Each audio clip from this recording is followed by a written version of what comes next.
الشتاء وجمال الشتاء وحلاوة الشتاء ومحشي الشتاء. بصوا بقى يا حبايب قلبي، انا بسوي محشي. في بنات كتيرة تقول لي يا مرمر احنا بنظبط الشوربة بتاعت المحشي بالذات محشي الكرنب، ورغم كده بيطلع السوا بتاعته، يعني السوا بتاع المحشي مش مظبوط.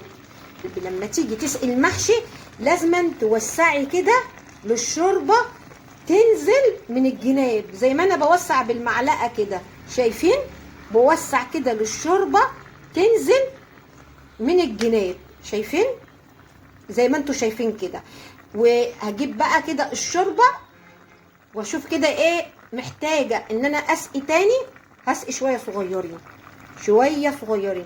الشوربة دي انا حاطة من تخديعة والصلصة بتاعة الطماطم اللي انا عاملاها بتاعة الرز، واخدة منها وحاطة في الشوربة.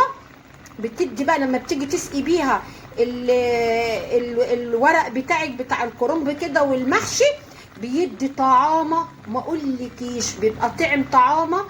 بصي بقى، انت بتسقي بالشوربه بتاعتك وبتبتدي توسعي بقى من الجناب، بصوا زي ما انا بعمل كده، ومن النص تحاولي تخلي الشوربه تنزل في ايه، في الحله من تحت، شايفين كده كده؟ يعني تبقي يعني مخليه كده، توسعي كده ما بين الرصه بتاعتك اللي انت رصاها بتاعت المحشي الكرنب، تحاولي تنزلي كده الشوربه وتهزي كده الحله هزتين حلوين كده، زي ما انا هعمل كده كده، شايفين كده؟